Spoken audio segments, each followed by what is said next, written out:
네, 안녕하십니까. 오늘은 어제와 이어서 장문 시작하도록 하겠습니다. 8번부터 10번까지고요. 페이지 수로는 3페이지입니다. 자, 여러분들 어제 이제 저희가 촬영한 거를 이제 봤겠지만 제가 어제 밤에 봤거든요. 좀 이렇게 굉장히 민망합니다. 사실 우리가 처음이에요.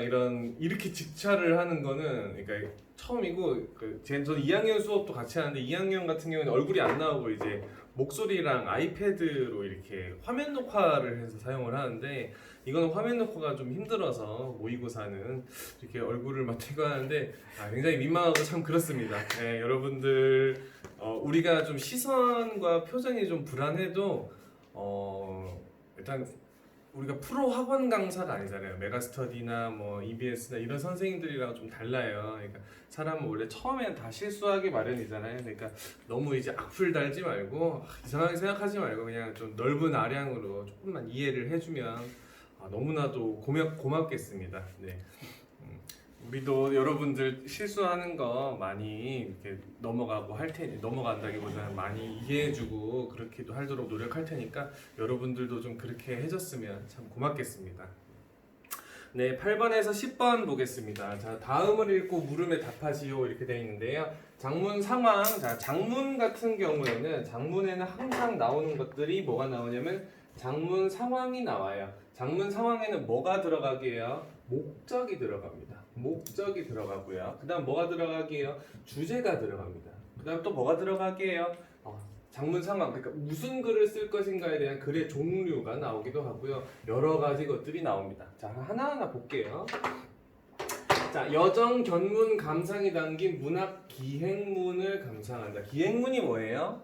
기행문이라는 거는 어떤 장소를 갔다 온 그 소감을 쓰는 거를 이제 기행문이라고 합니다. 그럼 이 기행문에는 뭐가 들어가야 돼요? 장소를 가는 여정이 들어가야 되겠죠. 여정이 들어가야 되겠죠. 그리고 여정이 들어가면 또 뭐가 들어가야 돼요? 또 뭐가 들어가야 돼요? 느낀 점이 좀 들어가 줘야 되겠죠. 그냥 상식적으로 생각해 보세요. 이런 건 암기하는 게 아니에요. 이런 건 암기하는 게 아니라 상식선에서 생각해 보세요. 기행문, 여러분들 기행문 써야 돼요. 뭐 써야 돼요? 어느 장소를 어떻게 갔는지, 거기서 간 느낀 점을 해야 되겠죠. 또 추가하면 뭐가 있을까요? 왜 거기를 갔는지에 대한 이유, 뭐 이런 게 있겠죠. 이유, 요 정도가 있을 것 같습니다. 요렇게 기행문이 있으면 요 정도만 하고 넘어갑니다.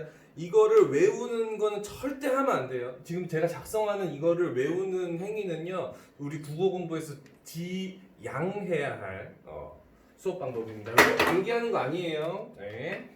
자, 장문 계획을 다시 볼게요. 장문 계획을 보시면은 자 이제 또 다른 게 하나 나오는데 자, 장문 계획이 나왔어요. 이제 장문 계획은 말 그대로 내가 글을 어떻게 쓸 것인가에 대한 계획이죠. 그럼 그 밑에 같이 보세요. 뭐가 나와요? 초고가 나와요. 그러면 무조건 문제가 어떤 식으로 꼭 하나가 나오냐면은 미리 풀어봐서 하는 얘기가 아니고요. 미리 풀어봐서 하는 얘기가 아니고 계획과 초고가 나오면 무조건 이게 나와요. 계획이 초고에 어떻게 반영되어 있는가?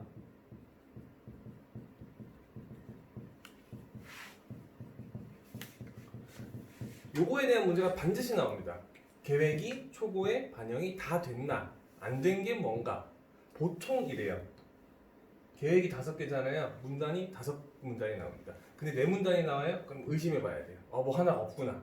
근데 5문단이 나왔는데 5문단이 나왔어요. 근데 계획도 5개. 그럼 맞겠지? 뭐가 아니에요.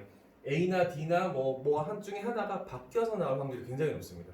그러니까 여러분들 이게 흔히 말하는 약간 짬밥이자 스킬입니다. 계획이 나오고 초고가 나왔어. 그럼 초고의 계획이 어떻게 반영되어 있는가가 반드시 물어보게 돼 있어요. 그리고 혹은 이것도 나와요. 계획에 대해서 계획에 맞춰서 초고를 썼어. 근데 이 계획에 오류가 있는 거지. 이 계획에 오류가 있는 거지. 그럴 경우에는 어떻게 해야 돼? 그럴 경우는 어떻게 해야 돼? 초고를 뭐 해야 돼요? 고쳐 써야 되죠. 오류가 있으면은 고쳐 쓰기에 대한 문제가 나옵니다. 이런 오류가 있는데 어떻게 고쳐 쓸 것인가? 주제에서 벗어났는가? 글의 종류와 맞지 않는 글인가? 이런 것들에 대해서 나오는데 이거 이론적으로는 이렇게 암기를 해도 좋은데요. 솔직히 말하면은 이거 풀다 보면 금방 해결합니다. 사실 어려운 문제 아니에요. 누누이 얘기하지만 1번부터 10번까지는 어려운 문제가 안 나오고요. 어떤 게 나오냐면 여러분들이 그 풀 때 시간이 오래 걸리는 문제가 나와요. 읽으면 풀 수 있어요. 읽으면 풀 수 있어요. 이거 국어 45문제 몇 분에 풀어야 돼요? 까먹었다. 80분인가? 90분인가? 80. 네, 80분이죠. 네, 80분. 80분에 풀어야 되는데요. 죄송합니다. 제가 숫자에 좀 약해서요. 80분에 풀어야 되는데 이거는 그러니까 국어는 80분이 아니라 만약에 120분짜리 수업 시험이었으면은 커트라인이 엄청나게 올라갈 겁니다. 무조건 국어 시험은 시간과의 싸움이라고 보시면 됩니다. 참고로 내신도 그렇게 됩니다. 네, 내신도 그렇게 됩니다. 자, 그래서 장문 계획부터 하나 보겠습니다. 자, 장문 계획이 초고에 어떻게 반영되어 있는지 자 보겠습니다. 초고 첫 번째 문단 볼게요.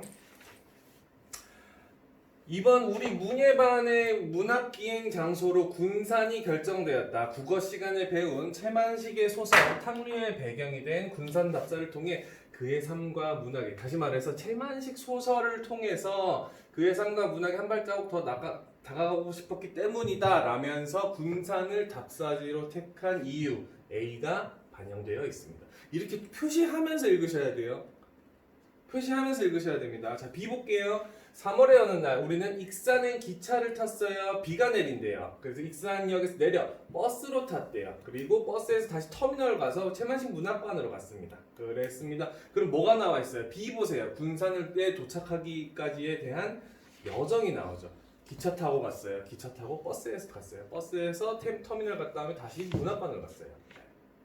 그렇다고 합니다. 자, 자, 터미널에서 채만식 문학관을 향하는 거리의 풍경은 낯설었다. 자, 바둑판 모양으로 정리된 길과 일본식 가옥의 모습은 자, 여기 한번 체크해 볼게요. 바둑판 모양으로 정리된 길과 일본식 가옥의 모습이 어디예요? 채만식 문학관이 이 모습이에요? 아니죠. 어디 바로 앞에 뭐라고 돼 있어요? 채만식 문학관으로 향하는 거리잖아요. 그러니까 C 보세요. 군산 거리의 모습을 구체적으로 묘사하고 있어요, 없어요? 있죠. C가 있습니다. 이렇게 체크하면서 읽으셔야 됩니다. 자, 다음 문단 보겠습니다. 채만식 문학관은 군산 내항 근처 금강이 바로 내려다 보이는 금강이 있대요. 금강이 바로 내려다 보이는 곳에 위치해 있었다. 문학관을 들었었다. 채만식 작가의 동상이 반겨주었다. 파노라마식으로 펼쳐진 1층 전시실에서는 1층 전시실은 작가의 삶과 흔적을 따라가며 작품과 관련된 자료들을 둘러보았다. 조금만 내리겠습니다.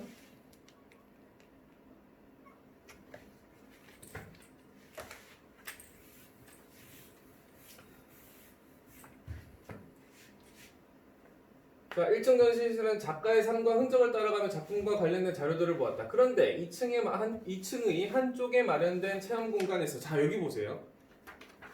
기억에 그런데라고 있어요. 그죠? 니은에 그런데라고 있죠. 앞에 기억도 있을 텐데 앞에 기억은 설레이는이었죠. 하나만 이야기해 볼게요. 설레이는이 맞는 말이에요? 틀린 말이에요? 죄송합니다. 한 번 위로 올릴게요. 자, 이 기억 좀 보세요. 자, 문제를 풀 때 하나의 더 팁. A, B, C, D 아까 그 장문 계획 체크했잖아요. 하면서 반드시 기억과 밑줄 쳐져 있는 이런 걸 보면 이게 맞는 말인지 틀린 말인지 이게 뭔지를 생각을 해보셔야 됩니다. 여러분들 아이스크림 중에서 설레임이라고 있어요. 설레임 때문에 많은 사람들이 설레다를 설레이다라고 생각을 하는데 그거 아니에요. 이거 어떻게 써야 돼요? 설레는으로 고쳐야 됩니다. 틀린 말이죠. 설레는으로 고쳐야 됩니다. 자, 밑으로 다시 내리겠습니다. 그러니까 니은도 보세요. 니은도 보시면은 1층에선 이걸 봤대. 그런데 2층에서 이거는 그런데 자, 일단 넘어가겠습니다. 그런데 2층의 한쪽에 마련된 체험 공간에서 탕류의 내용을 원고지에 필사도 해 보았다. 이게 자, 우리는 다시 차를 타고 금강을 따라 10분쯤 이동하여 군산 내항에 도착했다. 일제강점기 때 일본은 이곳을 통해 호남 지역의 쌀을 일본으로 수탈해 갔다고 한다. 자, 역사의 수탈 현장에서 이거 역사에 맞아요? 아니죠. 뭐예요? 역사의 수탈 현장에서 도도히 흐르는 물결을 바라다 보며 무거운 마음을 추스렸다. 그 채만식의 탕류라는 소설은 금강 지역이라고 되어 있는데 여기가 호남 지역에 아주 그 쌀이 모이는 곳입니다. 군산이요. 그러니까 지금의 그 당시의 군산은 지금으로 따지면은 어디라고 해야 될까요? 지금 오송 같은 그러니까 온 전국의 쌀이 모이 집결하는 데예요. 부가 많이 집결이 되는 곳이죠. 부가 많이 집결이 되면 뭐가 일어나게 해요? 도박이 일어납니다. 도박이. 그래서 탕류는요, 그 쌀 가지고 하는 도박이 있어요. 그 도박 때문에 이제 패가망신하는 사람과 읽어보시면 좀 슬프고 좀 처량하고 좀 그렇습니다. 꼭 읽어보기를 바라는입니다. 다시 넘어갈게요. 자, 우리는 군산 내항 앞 근대 역사 박물관에 들었다. 3층에는 일제강점기 군산의 모습을 다시 재현한 근대생활관이 있었다. 자, 다시 재현한이라는 말이 있어요. 자, 다시 재현한다라는 거는요, 다시 재현한다. 이거 둘이 의미가 중복됩니다. 그러니까 다시를 빼는 게 좋겠죠. 재현한 근대생활관이 있었다. 특히 탕류에서 읽은 미두장의 모습을 직접 볼 수 있어 인상적이었다. 근데 좀 더 내리면은 근대 역사 박물관에 나와 군산항으로 발길을 돌렸다. 금강이 바다와 만나 혼탁해진 물빛을 바라보며 탕류에 등장하는 인물들의 삶을 떠올렸다. 어쩌고저쩌고 하면서 뭐라고 되어 있으면은 어쩌고저쩌고 돼 있는데 뭐라고 돼 있냐면 이제 이 부분에서 뭐가 나오냐면요, 군산항에서 금강을 바라보며 느낀 감상이 드러나는 이가 드러납니다. 그러니까 뭐가 없어요? D가 없어요. 장문 계획에 대한 D가 없어요. 그 밑에 생략하고 넘어가겠습니다. 자, 다음 장 볼게요. 그러니까 8번 보세요. 이런 문제가 무조건 나와요. 계획의 초고에 반영되지 않은 것, 혹은 초고에 반영되지 않았더라도 초고에 반영이 다 됐더라도 그 초고가 틀렸다거나 뭐 그런 것들이 나옵니다. 긴장이 돼서 좀 더워요. 예, 조금만 이해해 주세요. 참고로 우리는 편집 없습니다. 왠지 아세요? 할 줄 모르거든요. 우리는 편집 같은 거 없습니다. 그냥 풀타임으로 가는 거예요. 살다 참 별일이 다 있죠? 네, 그렇습니다. 인생의 많은 묘미가 이런 반전에서 오는 거죠. 초고에 반영되지 않은 게 그래서 뭐예요? D입니다. D. 넘어가겠습니다. 자, 9번. 가와 나를 모두 활용하여 초고를 수정 보완. 자, 초고 저번 시간에 한번 얘기했는데요. 초고라는 말이 나오면 무조건 수정 보완합니다. 이거를 우리말로 뭐라고 한다? 고쳐쓰기라고 하는 겁니다. 고쳐쓰기는 단어를 할 수도 있고 문장을 할 수도 있고 문단을 할 수도 있고 내용을 고칠 수도 있어요. 그때 다릅니다. 자, 볼게요. 이렇게 보기가 나오죠. 국어에서 가장 중요한 능력 중에 하나가 독서 능력인데 특히 이 보기를 해석하는 능력이 가장 중요합니다. 참고로 이거는 보기 해석 능력은요, 국어뿐만 아니라 다른 과목에서도 마찬가지입니다. 다른 과목에도 마찬가지입니다. 자, 볼게요. 자, 시각자료 일제강점기 가시각자료 일제강점기 쌀 수탈량 어디가 많아요? 군산이 더럽게 많습니다. 그러면 이걸 알아야 돼. 일제강점기 쌀 수탈량이 군산이 많다는 건 역으로 말하면 군산에 뭐가 많다? 쌀이 많다라는 뜻이죠. 자, 나와볼게요. 인터뷰 자료. 자, 군산은 채만식의 소설 탕류의 배경이 된 곳입니다. 군산 지역은 밑줄 쳐볼게요. 우리나라의 최대 곡창지대인 호남 평야의 쌀이 집결되는 경제 요충지로. 그러니까 지금의 군산보다 그 당시의 군산이 어마어마하게 부가 모였던, 아까 얘기했듯이 부가 많으니까 뭘 요구해? 일확천금, 한 방에 큰 돈을 버는 그걸 요구하는 사람. 이거 안 됩니다, 여러분들. 일확천금이라는 건 불가능해요. 로또 말고는 없어요. 제가 봤을 때 로또 말고는 없습니다. 그러니까 당연히 일확천금을 노린 사람들이 전국에서 모여들어 투기, 사기, 고리대금업. 고리대금업은 돈을 빌려주고 돈을 받는 그 러시 앤 애시 뭐 이런 애들입니다. 그것도 하시면 안 됩니다. 그거는 전화만 해도 인생이 좀 슬퍼져요. 있어요, 그런 애들이. 뭐 이 수업 중에 이런 얘기하면 좀 그렇겠지만은 토토를 그렇게 합니다. 스포츠 토토, 불법 토토를 학생들이요. 지금 보는 학생들 중에서도 나도 하는데 하는 사람들이 있을 거예요. 하지 마세요. 인생이 우울해집니다. 이러한 일들은 쌀의 시세를 이용하여 투기 행위라는 미두장. 그러니까 미두장이요, 당시의 그러니까 쌀 가지고 하는 도박이라고 생각하시면 됩니다. 쌀 가지고 하는 도박. 어렵게 뭐 이해할 필요 없습니다. 그 결과 가진 돈을 모두 잃고 알거지 신세로 전락하여 결국 인간성마저 잃어가는. 자본주의 사회에서 돈이 아예 없으면은 인간의 삶을 기본적인 삶을 영위하기가 너무 힘들어요. 그거는 사실입니다. 좀 아예 없다면은 아예 없다면. 자, 뭐 잠깐 이야기를 이상한 소리를 하는데 자 1분단 보겠습니다. 1문단에서 탕류의 줄거리에 따라 군산 답사 일정을 정하는 그러니까 줄거리에 따라 군산 답사 일정을 정하진 않아요. 왜냐면 하나 물어볼게요. 탕류 읽었어요? 안 읽은 사람이 거의 80% 이상 요즘으로 봤을 때는 제 경험상 90% 이상입니다. 90% 이상이라는 거는 탕류의 줄거리를 모른다는 거거든요. 근데 앞에 안 써져 있잖아요. 그러니까 모르는 겁니다. 근데 여러분들만 모르는 게 아니라 옆에 친구도 몰라요. 그러니까 너무 걱정하지 마세요. 자, 이 문단에서 탕류의 배경인 군산의 이국적인 모습과 관련하여 그래 군산의 이국적인 모습까지는 오케이 하는데 일본식 주거 문화를 소개하는 건 너무 동떨어졌죠. 이거 뭐 장문 상황에 보면 뭐라고 돼 있어요. 문학 기행문을 작성하는 건데 갑자기 일본 주거를 하면은 안 되겠죠. 일본식 주거를 하면 안 되겠죠. 자, 3번 보겠습니다. 3문단에서 탕류의 내용을 바탕으로 일본의 쌀수 탕량이 점점 증가하는 양상을 보여주는 자료로 활용한다. 뭘 활용할 수 있을까요?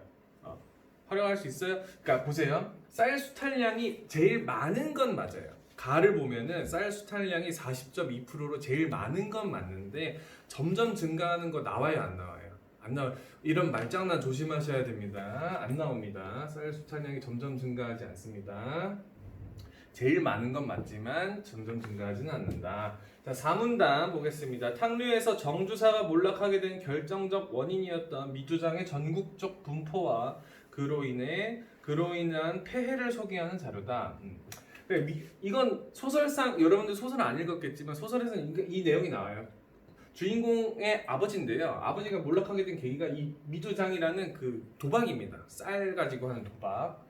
근데 그게 전국적으로 어떻게 분포돼 있으면 그로 인한 폐해는 뭐 굳이 따지면 맞아요. 인간성의 상실이 되니까. 근데 이거는 보기 힘들죠.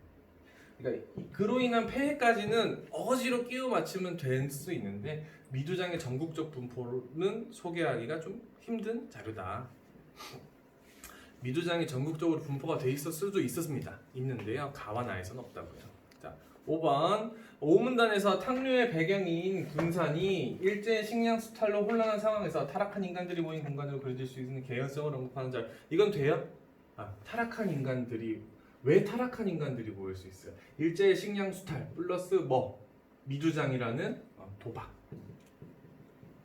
이런 것들을 통해서 이런 것들이 있기 때문에 이런 사람들이 모여서 별의별 일들이 추잡스러운 일들이 많이 벌어지고 그에 대한 개연성이 가능하다. 그래서 답이 5번이겠습니다. 자, 10번은 우리가 아까 읽으면서 했어요. 답은 2번이 되겠습니다. 자, 여기까지 끊고 11번부터 다시 하겠습니다.